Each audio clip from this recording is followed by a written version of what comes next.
नमस्कार, मैं हूँ रेखा खान, नवभारत टाइम्स से। और मेरे साथ इस वक्त मौजूद है भागवत चैप्टर 1 राक्षस। आप सारे सब चैप्टर लोग हैं यहाँ देखिए नंबर 1 चैप्टर है। देखिए इंटरव्यू की शुरुआत कितनी मजेदार तरीके से हुई है। जाहिर सी बात है, जहां पर अरशद वारसी जैसे सेंस ऑफ ह्यूमर वाले एक कमाल के उस कलाकार इंटरव्यू का होंगे। तो सत्यानाश होना ही है। जाहिर सी बात तो बर्बाद। देखिए कितने कितने कमाल के नोट पे ये इस इंटरव्यू की शुरुआत हुई है। साथ में है अरशद वारसी दी ग्रेट, जितेंद्र कुमार जी और हमारे डायरेक्टर साहब अक्षय शेरे जी। लेकिन मैं बता दूं, इस इंटरव्यू को आगे बढ़ाने से पहले दिवाली के मौके पर दिवाली की शुरुआत हो चुकी है, जगमगाहट चारों तरफ है। लेकिन हम सभी जानते हैं कि जो है अन्याय पर जो न्याय की जीत है, असत्य पर जो सत्य की जीत है, उसी का दिवाली प्रतीक है। और उसी के लिए भगवान राम जब मतलब सभी जानते हैं, बताने की बात नहीं है कि रावण का सर्वनाश करके जब वो आए थे अयोध्या, तो किस तरह से एक दिवाली बनाई गई थी। तो भागवत चैप्टर 1 जो है, कहीं ना कहीं वही है जो एक अन्याय है, एक जो समाज में फैली हुई जो एक कहते हैं ना कि एक अत्याचार है, उसके खिलाफ ये सीरीज आवाज उठाती है। और बहुत ही ट्रेलर इसका बहुत ही कमाल का ट्रेलर लगा है।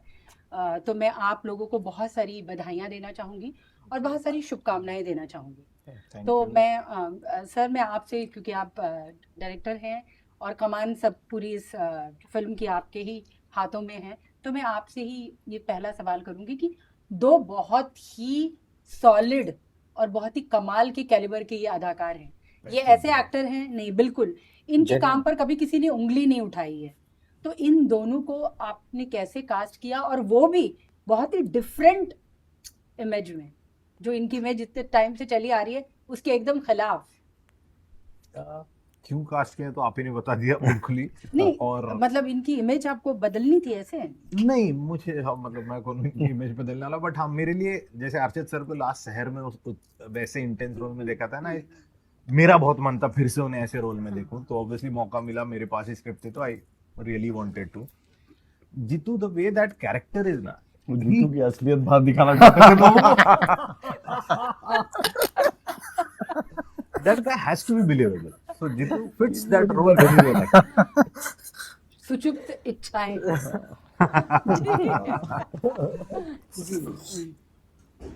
तो या Jitu was perfect for that role. मतलब मेरे लिए वो honestly anti casting नहीं है, it works correctly. Okay. And जैसे अरशद, आपका काम शहर में सबने बहुत पसंद किया, बहुत। तो ये रोल था, ये रोल मतलब आपके लिए क्या करने का कारण था? 2-3 मैं आपसे सवाल चाहूंगी बिल्कुल। कि एक कॉमेडी से हटकर, क्योंकि जॉली ने तो अभी इतना हंसाया, इतना गुदगुदाया, बहुत ही कमाल का रहा रिस्पॉन्स भी, लोगों ने आपका काम फिर पसंद किया, लेकिन उस इमेज से निकलना था, या वाकई ये रोल आपको ऐसा लगा कि इस वक्त जिस तरह का माहौल चलता जाता है बहुत सालों से, हम देखते हैं कि रेप या जो ह्यूमन टेरिफिकिंग है या जो जातिवाद है या जो चीज़ों को उस तरह का रंग दे दिया जाता है, तो ये कहानी कहना ज़रूरी था इसलिए, या आपकी इमेज? नहीं, मैं इतना गहरा नहीं सोचता रेखा जी। पहली बात तो मुझे नहीं लगता हम लोग में से किसी की हिम्मत है कि पूरा समाज बदलने के लिए, या एक फिल्म कोई कुछ बदल नहीं सकती। हम सिर्फ एक कहानी कह सकते हैं, सामने जो आप जिस तरह उसको एक्सेप्ट करते हैं वो आपकी चॉइस है। एक तो वो है। मुझे इमेज का अब इतने साल हो गए, मैंने कभी कुछ बदलने की कोशिश नहीं की, और मेरे दिमाग में वो जगह ही नहीं इम्प्रूवमेंट की। अब मैं कुछ नहीं बदल सकता, बहुत कोशिश करता हूँ, कुछ नहीं बदल रहा। नहीं, आई थिंक कहानी अच्छी लगती है, आप कर लेते हो, कहानी अच्छी नहीं लगती नहीं करते हो। मुझे अक्षय ने कहानी सुनाई, मुझे बहुत पसंद आई कहानी, मुझे लगा बहुत ही अच्छी लगी, बिकॉज इसमें काफ़ी चीज़ें जो मैंने और फिल्मों में नहीं देखी थी। और क्या होता है कि इतनी फिल्में आती जो एक पुलिस वाले की, एक क्रिमिनल और कॉप की कहानी होती पुलिस वाले की, और आप क्या नया बता सकते हो उसमें, और उसके बावजूद अगर आप एक कहानी लाते हो जिसमें एक नया पहलू आता है, तो फिर मज़ा आता है करने में। एंड इंटेंस थी, बहुत ही ग्रिपिंग थी, सही जा रही थी, कैरेक्टर्स अच्छे थे, एक्टर्स अच्छे हैं, स्क्रीन प्ले बहुत मज़ेदार है, तो कोई वजह ही नहीं थी कि मुझे ना करनी है। ऊपर से मुझे मौका नहीं मिलता ना ऐसे सीरियस रोल करने का, ज़्यादातर कॉमेडी होती है, तो जब मिलता है तो फिर, और जो भी ऑफर्स आते हैं, और ऐसा नहीं कि नहीं आते, बहुत सारे सीरियस आते हैं, मुझे पसंद नहीं आते। जस्ट बिकॉज वो सीरियस है उसके करने में कोई वैल्यू नहीं है, वो अच्छा भी होना चाहिए। तो ये बड़ी मुद्दत के बाद एक सीरियस रोल भी आया और अच्छा भी आया, मैंने कहा ये तो कर लेना चाहिए। जी, पर आपके लिए डेफिनेटली एक आप इमेज जो है, क्योंकि सचिव जी ने हम लोग को इतना ज़्यादा एंटरटेन किया है और एक तरह से उसने मतलब एक सीरीज में जो है एक धारा तो बदली, जिस तरह हमारा गांव आए, हमारे जड़ें आई, और आप भी मतलब एक बहुत ही ग्रो हो गए। लेकिन आपके लिए भी एक कलाकार के तौर पर एक दूसरे जॉनर में आना, तो आपके लिए डेफिनेटली वो कारण रहा होगा। हाँ ऑफ कोर्स एक रीज़न वो होता है कि मुझे कुछ अलग तरह के कैरेक्टर्स करने हैं, तो वो इस कैरेक्टर में वो चीज़ें थी। बट अगेन जैसे सर ने बोला कि मतलब ऐसा नहीं कि पहले क्राइम थ्रिलर ऑफर नहीं हुआ या उस तरह की कहानी या नेगेटिव कैरेक्टर ऑफर नहीं हुआ, बट वो इस कहानी में जिस तरह का ये कैरेक्टर जिस तरह से जाता है, यानी जो पहले कैरेक्टर्स किए उनमें कुछ ना कुछ एक रेगुलरिटी या कॉमन मैन वाले ट्रेड्स दिखते हैं, तो इस कैरेक्टर में भी वो ट्रेड्स हैं कि ये ऐसा बहुत नेगेटिव है लेकिन मार काट नहीं कर रहा है, it is a negative in a different way, very eerie way. So वो सारी चीज़ें बहुत इंटरेस्टिंग हैं ओवरऑल इस कहानी में, और कहानी रियल इंसिडेंट पे बेस्ड है और रियल कैरेक्टर पे बेस्ड है, तो वो सारी चीज़ें सरप्राइजिंग थी जिस तरह से कहानी सुनाई अक्षय ने, तो सही लगा ओवरऑल। ये सवाल मेरा आप दोनों से है कि हम देखते हैं कि जब भी समाज में इस तरह की कोई बात होती है, रेप विक्टिम होते हैं या फिर किसी को अगवा कर लिया जाता है या कुछ इस तरह का मुद्दा होता है, तो उसको बड़ा एक राजनीतिक रंग दिया जाता है, जैसे कि हम इस सीरीज में भी देखते हैं। मत पूछो हम पॉलिटिकल बात नहीं, मतलब पता नहीं किसको क्या बुरा लग जाए। अच्छा ठीक है, चलिए वो हम नहीं पूछते हैं, लेकिन चलिए इतना आप बताइए कि क्या खराब लगता है, क्योंकि हम इतने इवॉल्व हुए हैं, लेकिन अपने आसपास समाज को लेकर के या लड़कियों को स्पेशली महिलाओं को लेकर के सबसे ज्यादा बात क्या कचोटती है? चलिए पॉलिटिक्स में नहीं जाते हैं, ये एक जेनरिक बात है, आपको सबसे ज्यादा क्या बुरा लगता है? आई थिंक इनइक्वालिटी बुरी लग, मुझे बुरा ये लगता है कि जहाँ एक इतने साल हो गए 2025-26 में, और हमको आज भी एक फीमेल सिक्योर नहीं है। मुझे वो बातें अच्छी नहीं लगती। मैं आपको वाकई में बताता हूँ, जैसे हम लोग हम लोग फैमिली जब छुट्टी पे जाते हैं, मेरी बेटी 18 साल की बच्ची है और हम लोग छुट्टी पे जाते हैं, तो मैं बहुत ही रेयर एक आध जगह है जहाँ पे मैं इन लोगों को आराम से बाहर जाने देता हूँ, दिन को या रात को। एक आई थिंक सिंगापुर है और एक दुबई है, ये दो जगह है जहाँ पे इनको कभी घूमना फिरना होता है ना, तो मुझे बिल्कुल फिक्र नहीं होती। ये बोलते हैं हम लोग रात को जा रहे हैं और यहाँ आएंगे, लेट आएंगे, मुझे कुछ फिक्र। उसके अलावा कहीं भी इन लोगों को भेजता हूँ तो मुझे बहुत तकलीफ होती है। और I am not talking about India, मैं तो लंदन, यूएस, पूरी दुनिया, इट्स नॉट जस्ट, पूरी दुनिया ऐसी है। एक आध जगह है पूरी दुनिया में जहाँ पे मैं कह सकता हूँ कि एक औरत सेफ रह सकती है, बाकी सब जगह अनसेफ है। प्लस इसके साथ अच्छा ये भी कहना ज़रूरी है कि काफ़ी चीज़ें ऐसी हो रही हैं जो हमारी गवर्नमेंट कर रही है जो मुझे बहुत अच्छी लगी। जैसे एक नंबर है, आप वो डायल कर लो तो पुलिस एस्कॉर्ट करती है आपको घर तक, मुझे ये बहुत पसंद है। जब मैंने इसके बारे में सुना, मैंने वो मेरे बच्चों को नंबर दे दिया।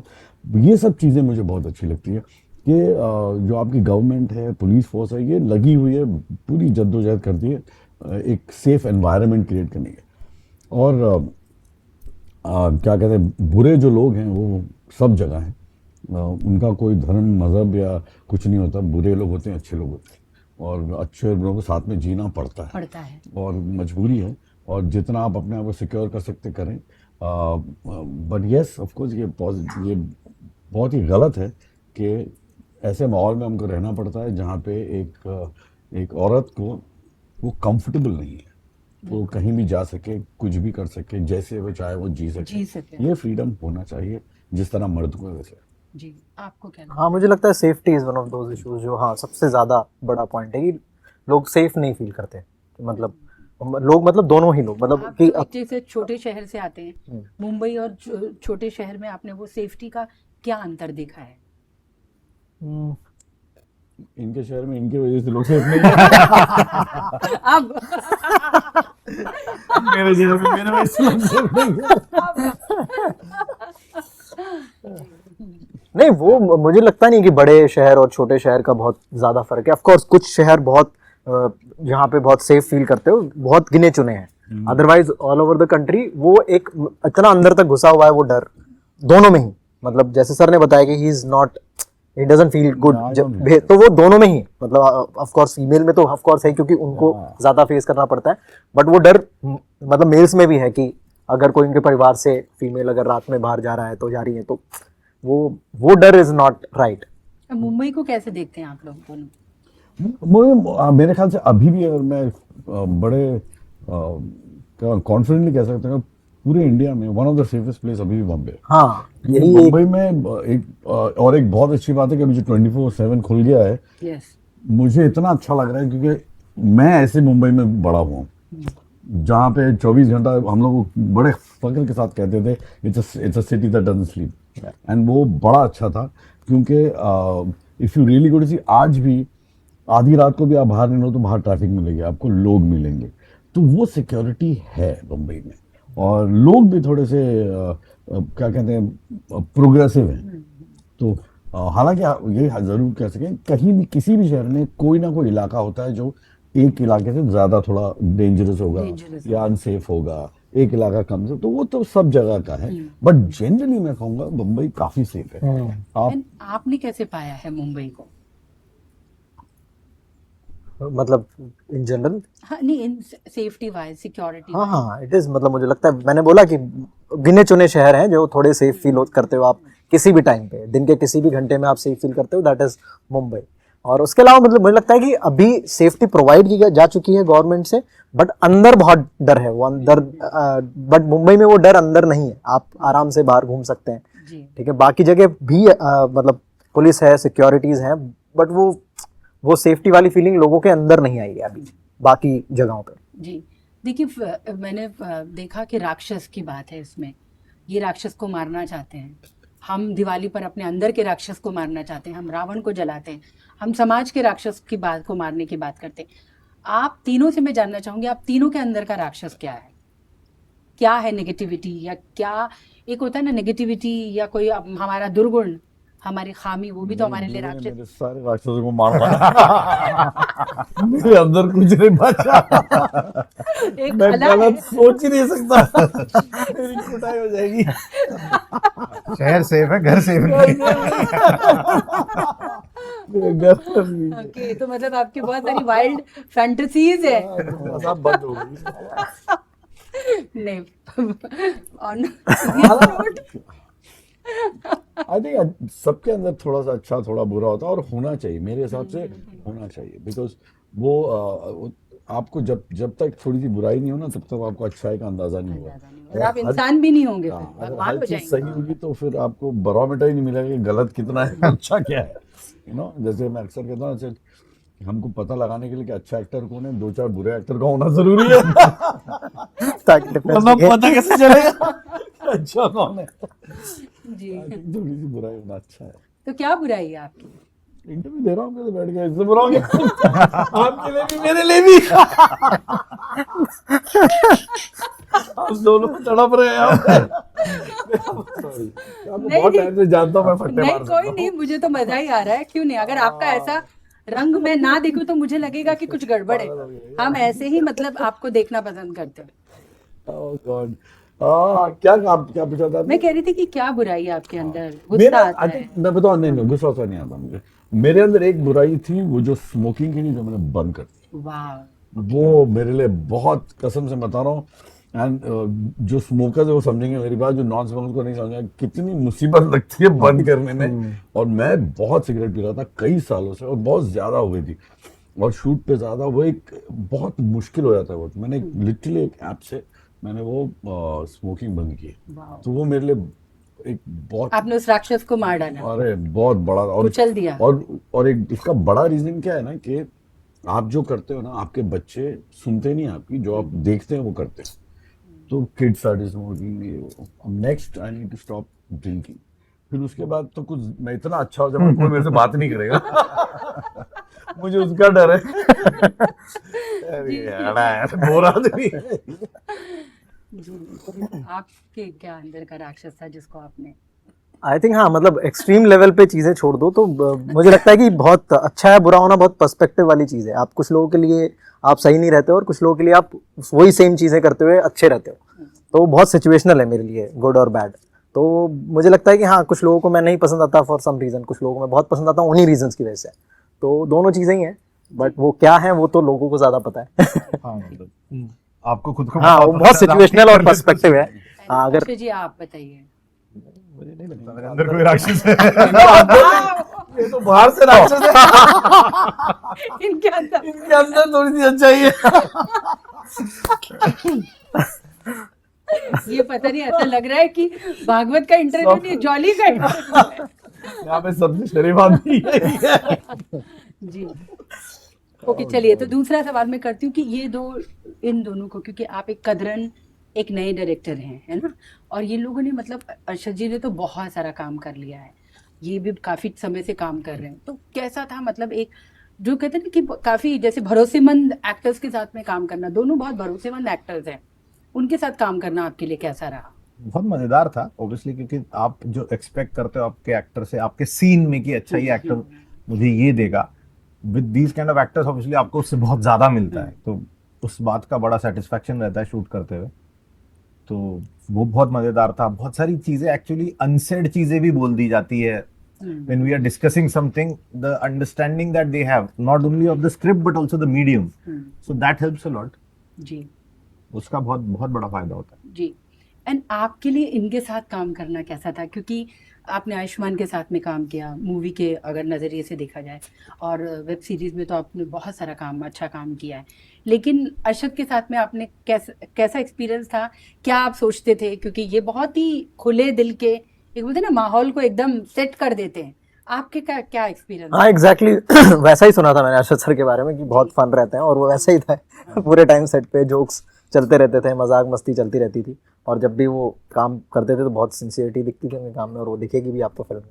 क्या टेक अवे रहा आपका इनसे? वही सिंसियरिटी, जब आप काम करने उतरते हो तो वो आप कैसे स्विच ऑन होते हो इन अ डिफरेंट मोड। आपका मजाक चल रहा था, मस्ती चल रही थी जस्ट बिफोर एक्शन, एंड कैसे आप स्विच ऑन होते हो, वो इट्स अ लर्निंग। मैं हमेशा ही कहता हूँ, मतलब एक एक्टर का सारा फोकस और सीरियसनेस, डेडिकेशन वो एक्शन और कट के बीच में होना चाहिए। उसके पहले और बाद में आज जितना नॉर्मल रहे उतना अच्छा है, वरना एक बहुत ही क्या कहते हैं, स्टेटिस्टिकली साइंटिफिकली फैक्ट है अबाउट एक्टर्स हु, जो हम देखते भी हैं, 90% एक्टर्स गो सिनाइल, वो थोड़े एड़े हो जाते हैं अपनी उम्र को व्हेन दे ग्रो। एंड वो क्यों होता है? क्योंकि आपकी जो खुद की जो जिस पर्सनालिटी से आप पैदा हुए ना, आप उसको कभी नहीं देखते हो। आप जब काम कर रहे हो तो आप कोई और बंदे हो, तो आप काम के बाद आप लोगों के सामने कोई और हो। तो the only time you are yourself is when you are alone, when you are absolutely alone. जब अपने घर के अंदर हो, अकेले हो, कोई नहीं है आसपास, उसी वक्त आप खुद के पर्सनैलिटी में आते हो, या आपके फैमिली के साथ। तो वो बहुत डेंजरस है एक्चुअली, क्योंकि आपका क्या है, आप ऐसी जिंदगी नहीं जीते हो। आप पैदा हुए, आप अपनी जिंदगी वैसे ही जी रहे हो जैसे आप हो। हम नहीं जी रहे हैं। मैं कल कुछ और बन जाता हूँ, परसों कुछ और बन जाता हूँ, ये फिर कुछ और बन जाता है, फिर घर लोगों के सामने एक अलग चेहरा डालना पड़ता है। तो वो मेरे हिसाब से उस चीजों से जितना दूर है ना इंसान, उतना बेहतर है। इसीलिए जैसे एक्टर्स में, जैसे हारिसन फोर्ड है, वो फिल्म करके कारपेंटरी करने चले जाता है। तो कई लोग हैं जो अपने नॉर्मल बेस पे, ये आनंद स्वामी जिसका फार्म है, जो खेती बाड़ी करता है, तो ये बहुत जरूरी होता है निकल जाना। तो मेरी एडवाइस लोगों से ये होती है कि जितना आप अपना, जो this is a mental work, acting is basically दिमागी काम है फिजिकल से ज्यादा।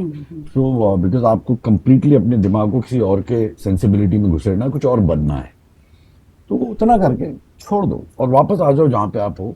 बिकॉज जीना मरना आपको अपने साथ है, उस कैरेक्टर के साथ नहीं है जिसके लिए आप वो वक्त गुजारे हो। और कई एक्टर इतने घुस जाते हैं कि वो बाहर ही नहीं आते, तो वो समझ में नहीं आता मेरे क्यों ऐसा करते क्यों हैं। ऐसा हो जाता है? जी हाँ रिस्क वो प्रेशर्स ऑफ द जॉब। जी। एंड जीतू जी, मैं आपसे जानना चाहूँगी, आपकी स्टोरीज बहुत इंस्पायरिंग हमेशा से रही हैं लोगों के लिए, कि कैसे आप एक आईआईटी बैकग्राउंड से थे, कैसे इंजीनियरिंग से थे। थोड़ा सा मैं वो जानना चाहूँगी, जब एक थोड़ा सा समय था जब आपके पास काम नहीं था और आप एक अलहदा बैकग्राउंड से आए, क्या उसमें मतलब वो टाइम का एक आधा कोई इंसिडेंट जो आप नवभारत टाइम्स को बताना चाहते हो? ऑनेस्टली बहुत लकी एक्टर मानता हूँ मैं अपने आप को। आई डोंट थिंक कि ऐसा थैंकफुली अभी तक कोई फेज नहीं आया क्योंकि हमेशा ही पर मतलब मैंने तो स्टार्ट कुछ 3 महीने कुछ आपके पास काम नहीं है। 3 महीने आई थिंक एक्टर के लिए बहुत कम है। तीन साल का नहीं है। तो क्या बात कर रहे हो आप? हाँ, और वो भी 4 साल मेरा बैठा हूँ घर में। And that was in the start, मतलब मैं आया था 3 महीने में मुझे लगा कि अरे हाँ अब मेरे को 50 फिल्में मिल जाए, ऐसा सोच के आया था मैं कि मुझे वहां जाते ही ऑफर्स मिलेंगे और वैसी फिल्म मिलेंगी, बट वो नहीं हुआ, तो मैं उसी से डिसअपॉइंट होकर चला गया। बट वो बहुत कम टाइम था, लेकिन जब वो 3 महीने के बाद जब मैं 1 साल मैंने बाहर जॉब किया, देन आई रियलाइज कि अगर मुझे जिस चीज़ में इंटरेस्ट है वो काम करना है और स्क्रैच से चालू करना है तो उसमें वक्त लगेगा और वो वक्त मुझे देना पड़ेगा। तो उस मेंटालिटी के साथ मैं वापस आया। आई थिंक वो 1 साल का पीरियड था जिसमें मैंने अपना सिविल इंजीनियरिंग वाला जॉब भी किया और 3 महीने में मुंबई आके गया था। तो वो 1 साल मेरे लिए बहुत इंपॉर्टेंट था, जिससे मैं अपनी मेंटालिटी पूरी चेंज करी और वापस स्क्रैच से काम आके चालू किया। इसीलिए खूब पढ़ाई की, फिर डिसाइड किया मैं एक्टर बनूंगा। एंड मैं ये भी जानना चाहूँगी कि जो वेब जो हमारा पूरा है वहाँ के आप एक बहुत बड़ा एक जाना माना नाम है आप। भागवत भी है आपके लिए हम देखा कि इस फिल्म है, वेब सीरीज नहीं है। हाँ सॉरी, मैंने ये वेब सीरीज वगैरह कर चुके हैं, लेकिन इस फिल्म में आप 2 बड़ा आकर्षण हैं हमारे लिए कि इस मूवी में हम मतलब आपको देखेंगे। लेकिन जीतू जी, आपको कभी ऐसा लगता है कि मतलब एक फिर भी कुछ भी हो एक बड़ा लाइन हो जाती है कि ये OTT का एक्टर है, ये सिनेमा का एक्टर है। पहले ऐसा टेलीविजन के लिए होता था, तो लेकिन अब ऐसा लगता है कि नहीं, वो थोड़ा शिफ्ट, जैसे कि आपने फिल्म भी की यानी पर्दे के लिए, मतलब जो है सिनेमा हॉल के लिए, तो वो आपको लगता है कि वो अंतर है? देखिए, एक्टर के तौर पे कोई उंगली नहीं उठाता है, लेकिन मैं कह रही हूँ कि जो एक माध्यम है उसके हिसाब से मैं पूछना चाह रही हूँ। मतलब मुझे लगता है कि वो ऑडियंस और एक्टर का जो रिलेशन है कि किस एक्टर के लिए कितनी सारी ऑडियंस देखने के लिए आ रही, मुझे लगता है कि अगर वो है नंबर ऑफ ऑडियंस, अगर आप थिएटर में फिल कर पाओगे तो उस पर ज़्यादा चीज़ें डिपेंड करती हैं और वो वेरी ऑर्गेनिक प्रोसेस है, वो करेगा ही करेगा कि एज एन एक्टर आप कितना, तो उस पर बहुत ज़्यादा चीज़ें डिपेंड कर जाती है जब आप सिनेमा के लिए फिल्म करते हो। तो वो एक डिफरेंस है। ऑफकोर्स स्टोरी टेलिंग वाइज बहुत डिफरेंस है, क्योंकि जब आप थिएटर में फिल्म बनाते हो तो आपको बहुत सारी चीज़ें अलग तरीके से सोचनी पड़ती है, अलग तरीके से ट्रांसलेट करनी पड़ती है कहानी को। बट आप सीरीज़ में जब कहानी कहते हो तो ऑफकोर्स आप बहुत ज़्यादा डिटेल में जा सकते हो, एपिसोडिक जा सकते हो और बहुत डिटेल में हर कैरेक्टर का ट्रैक आप बता सकते हो। तो इस तरह से स्टोरी टेलिंग में डिफरेंस है। एज एन एक्टर जब आप एक्शन बोला जाता है तो आपको वो मोमेंट क्रिएट करना पड़ता है, चाहे वो फिल्म हो, चाहे OTT हो, चाहे थिएटर हो, आपको वो इमोशन जो उस मोमेंट पे रिक्वायर्ड है फॉर द सीन वो देना पड़ेगा। तो एज एन एक्टर बहुत ज़्यादा डिफरेंस नहीं है। फिल्म कौन सा एक्टर करेगा उसमें ऑफकोर्स डिफरेंस आता है बिकॉज ऑफ ऑडियंस और एक्टर का क्या रिलेशन, मतलब कितना आप ऑडियंस को लेके आ रहे हो, तो वो मैटर करता है ऑफकोर्स। ये OTT की फिल्में आप खुद को एक बड़े सिनेमा में, मतलब सिनेमा हॉल में कैसे देखते हैं, मतलब कितना प्लेस कर पाते हैं? ऐसे ही देखते हैं जैसे टीवी देखते हैं। आई थिंक हाँ, मतलब आई वुड लाइक टू, मतलब मैं बहुत सारी फिल्में करना चाहता हूँ। अब अभी मतलब थिएटर में आई थिंक 2-3 फिल्में मेरी रिलीज हुई हैं, वो भी मोस्टली प्री कोविड थी, उसके बाद कोविड आया एंड देन OTT ने बहुत OTT फिल्म्स वाला जो एक जॉनर है वो चालू हो गया। बट या I would love to do more films for theatre. जी। एंड ये जो एक थोड़ा सा नेगेटिव रोल था, इसके लिए आपको कितना जद्दोजहद करनी पड़ी, क्योंकि कहीं ना कहीं अपने नेगेटिव स्ट्रीक को आपको उभारना होता है।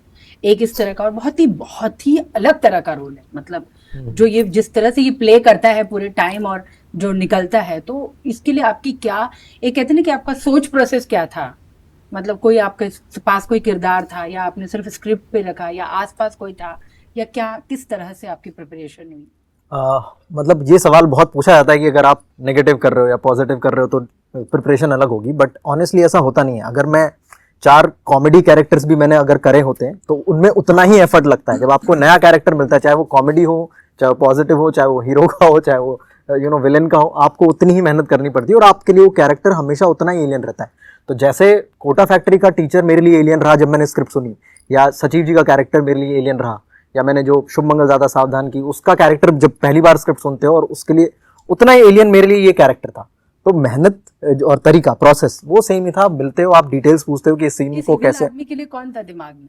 नहीं कोई नहीं, मतलब स्क्रिप्ट थी, स्क्रिप्ट में सीन लिखा हुआ है कि इस तरह से कोई इमोशंस हम डिस्कस करते हैं कि किस तरह का इमोशन हमको ट्रांसलेट करना है इस पर्टिकुलर सीन में, उतनी बातें होती हैं एंड देन वो काम चालू होता है। और वो किसी भी कैरेक्टर के लिए चालू होता है। आपको किसी भी सीन का in any character, in any film और एनी सीरीज, आपको सिर्फ यू नो स्क्रिप्ट ही आपका दोस्त होता है और उसी में ही वो चीज़ें होती हैं और वो आपको एग्जीक्यूट करना होता है डायरेक्टर से डिटेल लेके कि ये क्या इमोशन है, रोना है, हंसना है, ठीक है, डराना है क्या करना है, तो वो ट्राई करते हैं हम लोग एक्शन के लिए, तो उतना ही मेहनत है। ओके। एंड अरशद, आपके बारे में हम जानते हैं असिस्टेंट डायरेक्टर, कोरियोग्राफर, हीरो, और फिर इतना एक लंबा, कैसे देखते हैं आप अपनी जर्नी को, क्योंकि सीधी सीधी नहीं है। बहुत अच्छी है यार। सीधी होना भी नहीं चाहिए। आई थिंक जिंदगी अगर बिल्कुल आराम से कट जाए तो जरा भी मजा नहीं आएगा। मेरा तो बहुत अच्छा लगा, बहुत कुछ किया मैंने और अच्छा है, एक्सपीरियंस है, अच्छा ही एक्सपीरियंस है, सारे एक्सपीरियंस बड़े अच्छे हैं, गुड टाइम्स, बैड टाइम्स, सब मजा आया मुझे ऑनेस्टली। आई थिंक दैट और होता है ना, हर चीज जो आप करते हो ना, वो कहीं ना कहीं आपके सबकॉन्शियस से कनेक्ट हो जाती है और कहीं ना कहीं वो you and up, it happens. जैसे फॉर एग्जाम्पल मैंने जिंदगी में जू पे जाके घोड़े चलाता था, स्कूल में जिम्नास्टिक्स किया, ये सारी चीजें मैंने कभी जिंदगी में नहीं सोचा था कि मुझे फिल्म में काम आएगा, बट आई इत्तेफाक से सब आ गया। देन एक छोटे वक्त के लिए असिस्टेंट डायरेक्टर था, तब से जो वो डायरेक्शन का जर्म घुसा है दिमाग में, वो जा ही नहीं रहा है। और मेरे को पता है जब तक एक खराब फिल्म नहीं बनाऊंगा तब तक चैन से नहीं बैठूंगा। तो ये है, वो होना ही है। जी। I do that. एंड सबसे डिफिकल्ट दौर क्या था? सबसे ज्यादा तो I don't know when can I से,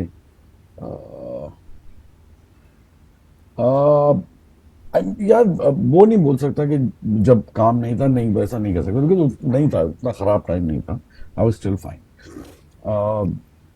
I think I don't no whether I should say this because this is something I hate saying, but I would say ये film के वक्त मैं बहुत प्रेशर में था, बहुत ज्यादा, बिकॉज सेबी का केस आ गया था जबरदस्ती का मेरे ऊपर, और फिर मैं फंस गया था और मेरे दिमाग में इतना प्रेशर था और उस स्ट्रेस के अंदर जो मैं लगा हुआ था, काम कर रहा था, तो that was a bit hard. तो mentally I was not in a good place at all. So I think one of the most difficult times I have had is this. Terrible, it was terrible. जिस वक्त जो भी difficulty मुझे जहाँ तक मुझे ऐसा लगता है ना, sorry to cut you, but मैंने पहले भी कहा है, मैंने कि मुसीबतें जो होती है ना, इंसान खुद की नहीं होती है, खुद की मुसीबतें हम कंट्रोल करते हैं, जो बाहर से तकलीफ आती है ना, वो आपके कंट्रोल में नहीं होती, तो वहाँ प्रॉब्लम हो जाता है। कहीं से भी कुछ भी आ सकता है और उसको आपको डील करना पड़ता है। एंड उसको, उसमें स्ट्रेंथ क्या रहती है? आई डोंट नो यार, आप लगे रहो बस। आई थिंक ह्यूमन माइंड और हमारा स्टेमिना जो है वो बहुत ज्यादा है। We are very strong as human mind जो है बहुत स्ट्रॉन्ग है।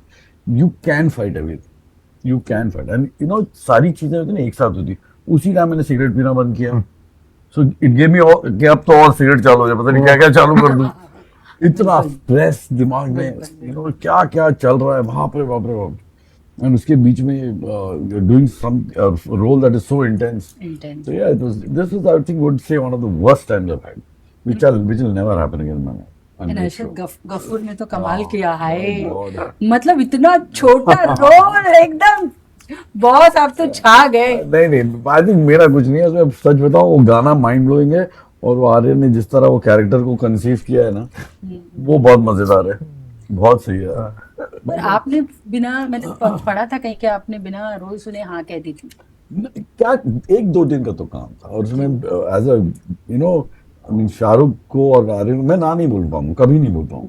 आई think everybody in this industry owes Shahrukh a lot. I think purely because हम लोगों को, एक्टर्स को, इस प्रोफेशन को, हमारी इंडस्ट्री को जितनी इज्जत शाहरुख ने दी है ना, उतनी किसी ने नहीं दी है। हमको दुनिया जानती है because of Shahrukh. People respect our industry because of Shahrukh, you know. Amit ji, Shahrukh, and it's like legacy जो अमित जी ने शुरू की थी ना, Shahrukh has aggressively continued and given us so much. So to say no to someone like him is not a very nice thing. I would never say. And Aryan, of course, all my sympathies, I mean, all our sympathies with him for what he went through. I mean, for a guy to be behind bars for 21-27 days for ऐसे, so you feel bad. जी। So मेरे को तो I would never say no to anything that Shahrukh wants me to do, or Suhana or Aryan. I will do it for them hands down. I think not just me, पूरी industry कर ली है और किए सारे लोगों ने। सारे ने, सही बात है। जिनको एक फोन किया कोई ना नहीं बोलेगा नहीं, और शाहरुख। कास्टिंग देखी कितनी कोई नहीं परफेक्ट थी, बोलेगा। ये मेरे को अचरज हुआ। जहां जहां से जो जो ढूंढ ढांड के लाए वो एकदम सही बैठे, और बिल्कुल। I tell you, वो सही बैठे हैं। एक और बात है कि ऐसा नहीं है कि because just Shahrukh, the fact is yes, जिस तरह शाहरुख है और जिस तरह आर्यन भी बहुत अच्छा लड़का है, गुड बॉय, तमीजदार है, वो उनको बड़े छोटे की इज्जत है, गुड किड। जी, ये फाइनली आखिरी सवाल है। बिल्कुल। दिवाली है, दिवाली पर आप लोगों के क्या प्लान्स हैं, क्या दिवाली पे, क्योंकि दिवाली के मौके पर ही भागवत आ रहा है और बहुत बहुत थीमेटिकल जो है वो बहुत सही बैठता है, मतलब अन्याय पर न्याय की जीत वाला जो कॉन्सेप्ट है। आप लोग की दिवाली के क्या प्लान्स हैं? मनाएंगे हाँ, घर पे आई थिंक घर पे जाएंगे, मनाएंगे और, और आए और लोगों को रिक्वेस्ट करते रहे कि पिक्चर यही चलता रहेगा पूरे टाइम। जी जी, क्रैकर्स वगैरह के आप लोग उसके नो? मैं तो नहीं करता। जी, Not at all. आप भी नहीं। और आप? जी प्रैक्टिस नहीं करता। तो आप लोगों ने देखा कि ये फिल्म मतलब, मना ही क्रैकर बोल के वो देखे। हाँ सही बात है, फिल्म किसी क्रैकर से कम नहीं है। आप लोगों ने देखा कि कितना भागवत वाला, राक्षस वाला, चैप्टर 1 वाला ये इंटरव्यू जो कि बहुत इंटेंस भी था लेकिन एट द सेम टाइम कितना मज़ेदार था। तो मैं बहुत आप लोगों को बहुत शुभकामनाएं देना चाहूँगी, दिवाली की भी शुभकामनाएं, और बहुत शुक्रिया मेरे तमाम सवालों का धैर्य से जवाब देने के लिए। Thank you. नमस्कार। Thank you. Thank you.